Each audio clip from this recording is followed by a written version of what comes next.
Hello, Night Owls, and welcome to another rendition of the Midnight Matinee. It's late night and time for a movie, and I thought because of this weekend being what it is, I would go ahead and review the Suicide Squad movie. No, not that one, it's not out yet. No, the good one. No, I said the good one. There we go. This is when DC's animated films weren't all interconnected, but still really good. I don't know why they have to try to make everything like part of the same storyline. It's enough to have them connected just to reference other characters. And although it's really cool that you can watch 9 movies of Marvel or DC or whatever, and they've got this interconnected storyline, it's also frustrating sometimes if you want to show one to somebody and you're like, this is technically part 7. A lot of the story threads aren't going to make sense because you haven't seen the others. And that's frustrating. That's one of the reasons I really like this Suicide Squad movie. And yeah, I know the title isn't got Suicide Squad in it, but I assure you it is a Suicide Squad film. This is a pseudo sequel to the Batman Arkham Origins video game and a prequel to the Arkham Asylum game. His suit is reminiscent of the costumes, the batarangs he used, the car he uses isn't from Arkham Knight, but it is the one you see in Arkham Asylum. And the layout for Arkham is the same, and all of that. It's pretty great.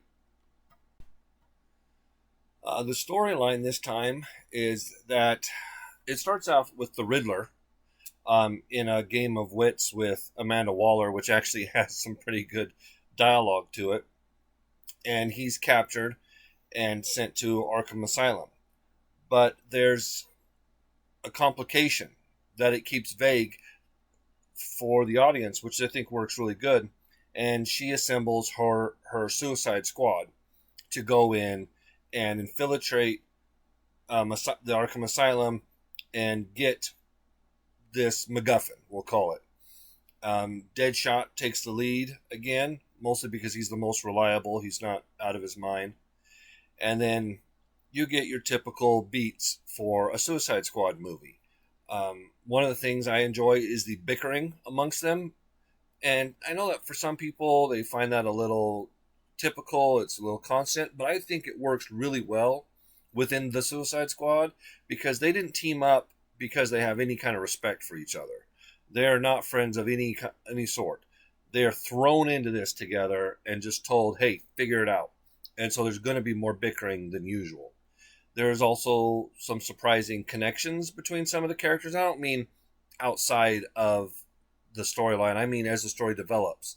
And I enjoyed that as well. Let's see. I will admit it was a little confusing. She tells them to assemble this particular Suicide Squad. She calls them Team X. They're like the best of the Suicide Squad members. Because essentially the Suicide Squad members can be absolutely anybody at all. Any villain at all can be a member of the Suicide Squad. I couldn't tell if it was just telling us this is how they were captured or if they actually went out and captured them all to form the Team X for this.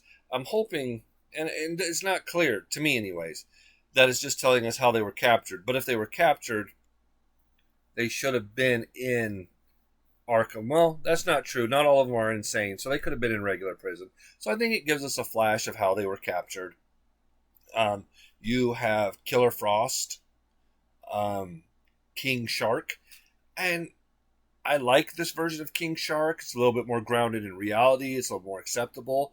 But I also like what the Suicide Squad and what the CW Flash series did with King Shark, which is making him essentially a human with a shark head.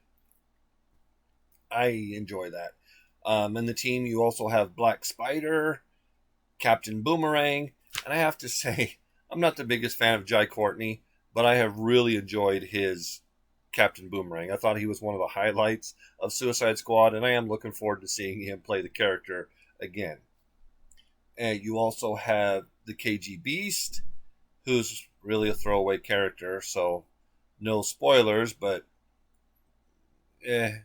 you You get what I'm saying there.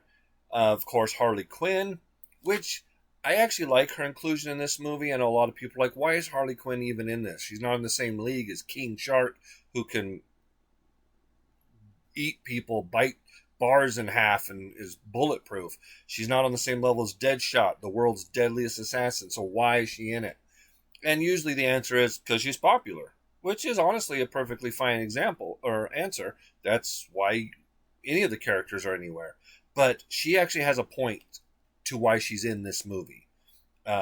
She has inner knowledge to how Arkham Asylum works, having worked there in the past, and she knows certain things that may have been hidden, certain things that may be kept from, or have been tried to be kept from other people's knowledge. And it's something Amanda Waller can take advantage of, but it's also something the Suicide Squad can take advantage of, and it's something that Harley Quinn can keep in her back pocket if she wants to take advantage of it herself. And lastly, of course, you have Deadshot, who's voiced brilliantly by Neil McDonough. He does a great job as Deadshot.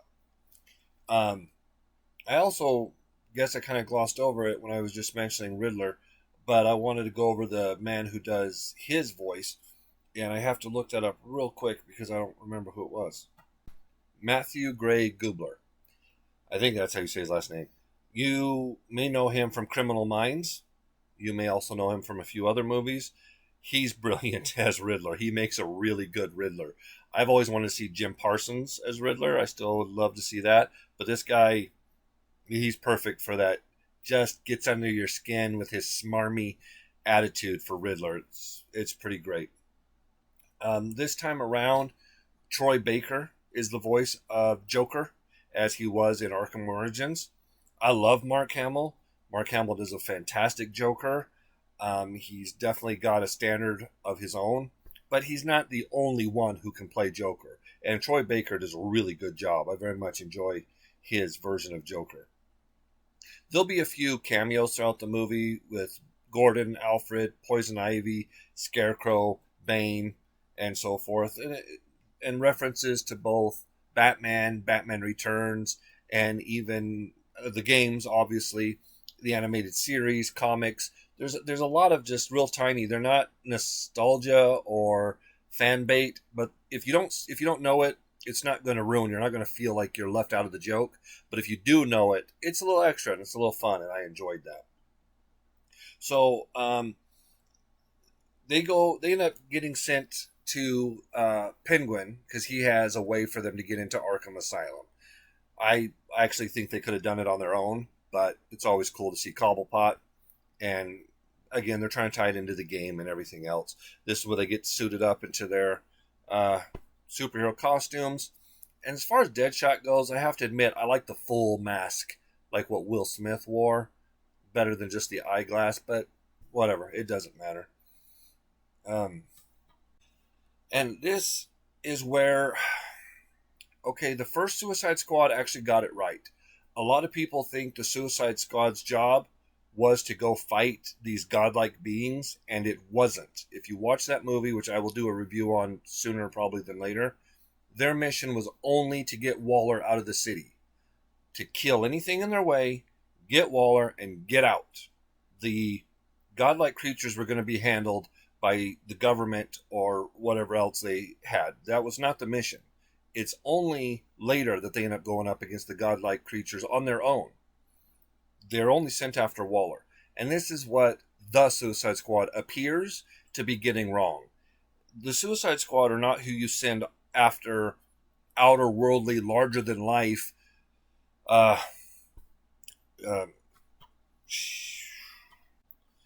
there's a better word than villains, and I can't think of what it is. Dangers. I like otherworldly threats, interdimensional threats, which, all of that, that's not the Suicide Squad. They are villainous Mission Impossible characters. They are the Dirty Dozen. You send them after on-ground things. They are Black Ops. You send them against mainly human enemies. They're not the ones that are going to stop world-threatening calamities. And that's one of the other reasons I like this movie, is because that's essentially what it is. It's her dirty half dozen sent to accomplish something that a group of humans, more or less humans, could accomplish. The other thing I like about this is it brings out Waller, and I didn't go over that either real quick. Waller is voiced by CCH Pounder. She's so great. She is an amazing Amanda Waller. I really like Viola Davis. She does an amazing job. You'd have to flip a coin. I couldn't tell you which woman does a better job. But Pounder does a great job of voicing Amanda Waller, and I really like that. In this, Waller, what she wants, Riddler's gotten a hold of a file, according to Waller. And see, that's a file she doesn't want getting into Batman's or any other hero's hands. This is her off-file information. So this would make sense why she would send villains after it. Villains she can control, at least in her mind. It's not something she'd ask for help from, even if she was compelled to, because she would not want this to fall into Batman's hands. And I like that aspect of it. It's a good storyline for a reason for why it's the Suicide Squad and not somebody like Batman. Also, in this, Batman is preoccupied. Is a whole nother thing. Joker has a dirty bomb somewhere in the city that Batman has been hunting for, and so he's preoccupied, which allows the Suicide Squad to move a little more freely. So, anyways, they infiltrate Arkham. It's really good. It's a good plan. It makes a lot of sense. I'm not going to say it makes 100% perfect sense and it's completely flawless, but it's not just they cut a hole in the fence and sneak in and whatever. They infiltrate, and it was really well done. There's also several moments throughout the movie where things look like they're getting out of control and things are happening on accident that will later reveal to be on purpose. Sometimes almost immediately. Like in this scene, Harley looks like she's firing randomly because Deadshot is yanking on her arm, but she's actually shooting open a lockbox with wires so that Deadshot can rewire it just a moment later. And I really like that. I like when they set up things to look like an accident and it's a distraction so they can accomplish what they're trying to accomplish. As they're going through Asylum, they're trying to keep a low profile, but most people don't want low profile in their movies, so of course something happens and it goes to full-blown spectacle, supervillain fight scenes and mayhem and all that good fun. In the meantime, you get another cameo from Zaz, who would be amazing in a solid Batman film. He was completely wasted in that Birds of Prey movie that I hate to even reference. He should be one of the most terrifying villains in the Batman universe, and it was cool to see him make a quick appearance in relation to how he is in the video games also, and kind of a nod to Batman Returns. At the same time, sometimes in all these movies, whether it's Batman or Monk or NCIS or whatever, some of their clues, they're not bad, but they're not iron-proof. And that kind of bothers me as a viewer. It always has, because it's not common sense, and they want these people to look smarter than they actually are, or the clues don't let them be as smart as we're supposed to believe they are. So, for instance, Batman's watching a video of Arkham, and it seems wrong to him. And then he notices that there's a guy on the security camera who doesn't work Thursdays, or doesn't work Fridays. I can't remember which it is. And he's there, and he's like, something's wrong. And admittedly, there was an alarm that went off there, so that kind of helps that. But in general, people will switch shifts. They're like, hey, cover for me. My kid's got a birthday. I want to catch a movie. The wife's coming into town. I don't know. Any number of things that you'll switch shifts. And so that's hardly the best clue. Tied in with there being an alarm, that makes it a little better. But still, that was just an example that there are lots of clues like that in these movies and TV shows that kind of ruin it for me. At this point, the squad has made their way in Arkham Asylum to where they keep all the personal possessions. And this has lots of references to the larger Batman lore, his rogue gallery. That's the word I wanted. A lot of references to his rogue gallery, and that's a lot of fun. Harley herself starts going through Joker stuff. They're looking for Riddler's cane. That's where he's keeping this information. Um, Harley starts going through one of Joker's crates, and there's great references in here, including a quick throwaway. She grabs a mask and throws it, and it's the clown mask that Heath Ledger used in The Dark Knight Rises, or Dark Knight rather, excuse me. And I thought that was a fantastic. Again, if you haven't seen it, which I'm sure most people have, etc., you're not going to miss that joke. It's not going to ruin the movie. But if you have seen it, there's going to be a quick, "Oh my goodness, was that?" And that's always fun. That is fun for me. I enjoy that in these kind of movies. That's about the time Batman arrives, and you get some of the best Batman fight scenes in a lot of these, because he has to fight everybody differently, and now he has to fight them all at once.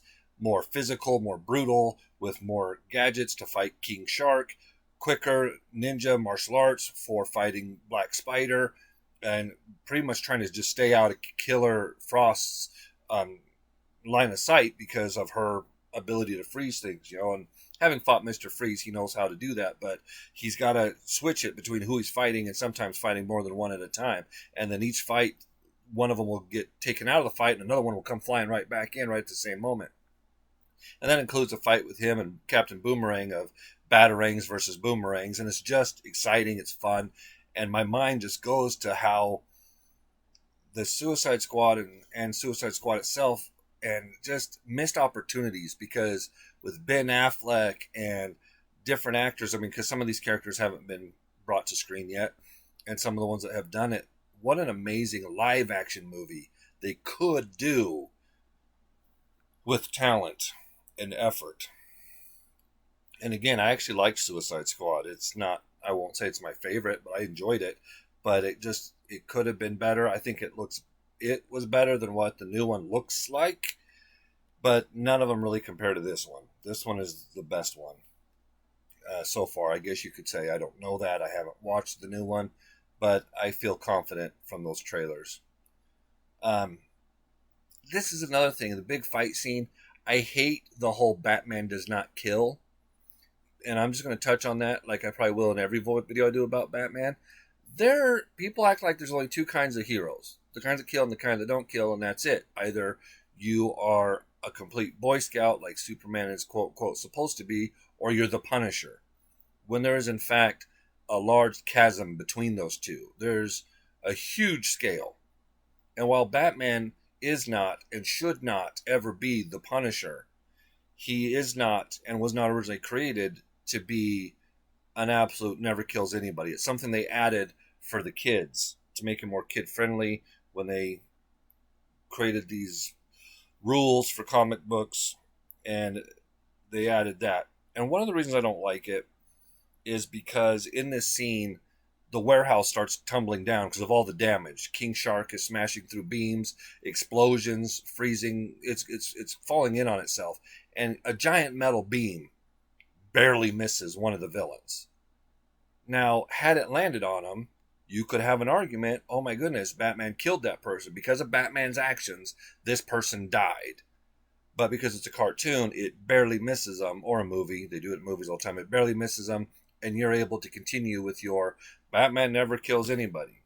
And I'll also argue that turning somebody into a paraplegic is not necessarily better than having killed them. There's a big argument there. I won't get into it. I'm getting derailed as usual. I digress. But that is my general opinion of it.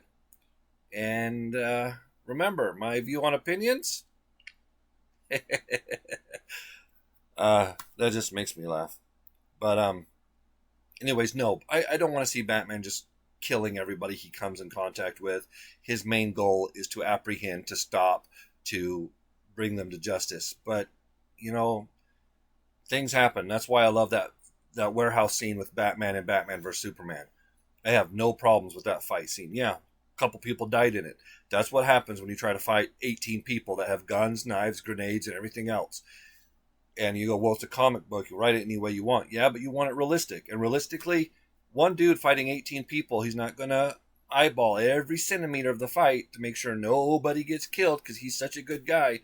He's going to fight to put him down, keep himself alive, protect the innocent. And some of these people, as far as he's concerned, they took their life into their own hand when they picked this fight. And that's fair. But I digress. It's just something that always bothers me when I see a fight scene like this. I'm like, somebody could have died, and it wouldn't have really mattered, in my opinion. All right, I'm going to stop there, and the reason is because this is where a lot of the twists start coming out in the movie. Waller has, of course, tried to manipulate the whole team with the bombs in the neck and such, but she's also manipulating individuals, and you see that there's more to her work than just take these 6 people, send them on a mission, and that's what I want. That she's always undermining even her own team. She's always got manipulations happening, and this last half hour, I think it was about a half hour. I didn't really time it, but the first half of the movie moves along beautifully. The next part, I don't want to give any spoilers. I like discussing it with people who've seen it, but I don't want to spoil it for anybody who hasn't seen it, because this is a very enjoyable movie. You find out the real reason, perhaps, they're there. You find out more about what Batman's trying to uncover. Just really good writing. And, again, that's relatively speaking also. But compared to a lot of stuff today, you can see at least effort. How about that? There's a lot of effort put into this writing, and that's why I call it really good writing. I will admit, the last 10 minutes after this pretty epic 30 minutes of story unfolding and everything else as they're trying to escape Arkham and such, it turns into a little bit typical comic book villain versus villain fight, Batman versus whomever fight, and it gets a little bit, maybe a little tedious. Not to talk you out of watching the movie, but it definitely could have been, it's a little typical from the better writing I was just mentioning. I will tell you that if you don't love how Amanda Waller is not intimidated by Batman, that's fantastic too. And why should she? She's a high-ranking government official. She doesn't completely feel like she can make Batman do what she wants or anything like that. She's aware of that, but his whole shtick about threatening people just doesn't work on her. And there's no reason why it should, honestly. I actually really like that about the closing credit scene in Suicide Squad also. There is a kind of, they're on even field. Mind you, it's not enough to stop Batman from interfering with her Suicide Squad stuff, but she doesn't really give him too much concern. If she can, she'll try to manipulate things so he's out of the way. As she says at the beginning of the movie, Deadshot asks, "What about the Bat?" And she says, "He's preoccupied. We'll be fine." So she knows he's a threat, but it's just, she's not shaking in her boots like a lot of the villains are in the out in the Gotham and everything. Anyways, if you don't just love the closing moment of this movie, I don't know, that it's fantastic. It was one of the very best parts of this movie. So that's my review of a Suicide Squad movie that's actually, I believe, entertaining for everybody that gets a chance to watch it. I watched it with a preteen and a couple mid-teenagers because I wanted to rewatch it, refresh my mind just before I did this review. They all enjoyed the heck out of it too, very much. It's an enjoyable film. It's a lot of fun. It's very funny, a lot of action, and a lot of twists and good writing. So, give a like, subscribe, comment. Let me know if you've seen it. Let me know which Suicide Squad movie is your favorite and why. And feel free to converse with me about that or just about anything else. In the meantime, remember that my opinions are ironclad and inarguable. So, sycophantic agreement and head nodding is the order of the day. That, of course, I shouldn't have to tell anybody, is a joke. I love a good conversation. Thanks for watching.